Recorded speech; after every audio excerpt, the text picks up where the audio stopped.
Hi mga boss, so welcome back sa ating vlog ngayon. So nawala tayo ng almost 2 months yata tayong nawala.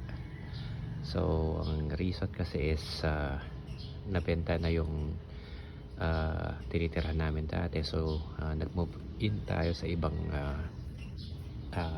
lugar. So ayun na nga.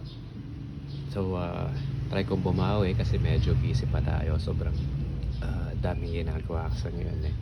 Napaka busy natin sa ibang bagay. So try natin as much as I can na makabawi sa inyo. So nga pala, ito yung nakuha nating motor like 2 months ago pa to. Sobrang tagal na, hindi ko na lang na kuha dun sa kasa. Actually nandito pa nga yung dating motor natin. Ito.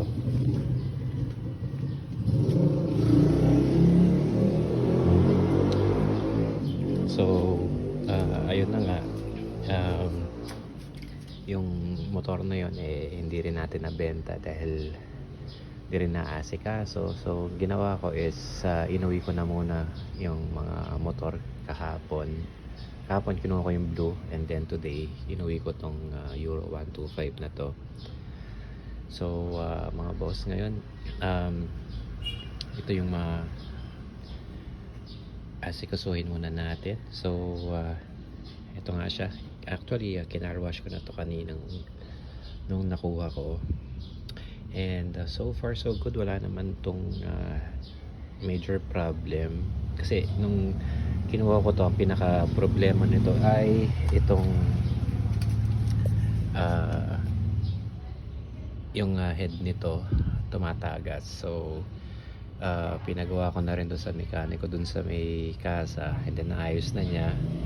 Ang problema lang ito nga, medyo marurumi siya pa, and tinry ko siyang linisan gamit yung degreaser natin, and unfortunately may konti pang mga mancha dito. So tatry ko na lang mano-mano na linisin yung mga dumi-dumi na yan gamit yung something na pwede kong gamitin para tanggalin yung mga nakadikit na langis at alikabok dyan. So aside from that, mostly mga minor lang to, like itong preno natin ay medyo stack up ito. Pag pinress mo yung preno ng ganyan, naglalak siya, so kailangan baklasin and then linisin yung preno, and most likely kasi yung spring nito natanggal, di siya bumabalik. Pero very minor lang yan. Try ko na lang gawin mamaya kasi as you can see, sobrang init ng panahon natin to, kasing bagong pwesto na to wala tayong shade dito for now. So ayun na nga. And ano pa ba dito? Ito na natanggal. Ayan. So lagyan lang ng palitan lang yung screw nito, and then okay na yan. And nireport din sa akin na itong niya, itong switch ng flasher hindi yung maandar. So most likely marumi lang ito, kasi yung sa hazard okay naman siya. And ngayon walang din napansin na ito palang 125 ng Euro wala siyang RPM meter dito. So ayun, as you can see, lang siya, yung speedometer lang, tsaka itong side na to blank lang siya.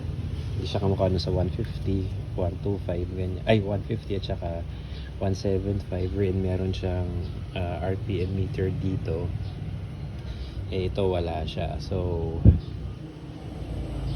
ngayon ko lang napansin na ganun pala siya. So ano pa ba, ito, lalagyan lang ng goma dito para umipit itong paa nitong side cover natin.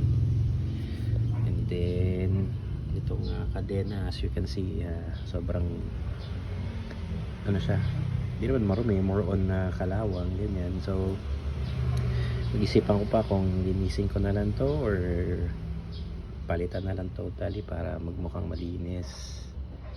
And yun, so far so good naman tong motor, malinis siya actually.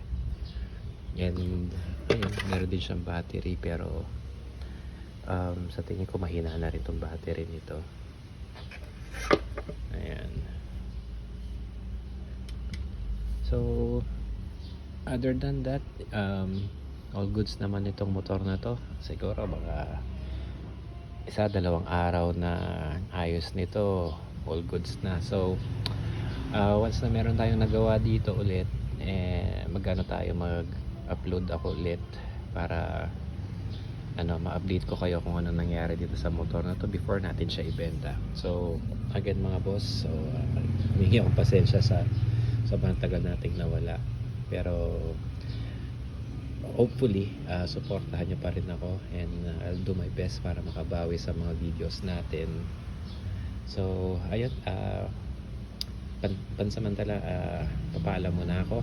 Maraming salamat mga boss, pa-like, share and subscribe naman tayo sa Litat channel, and God bless mga boss. Bye bye.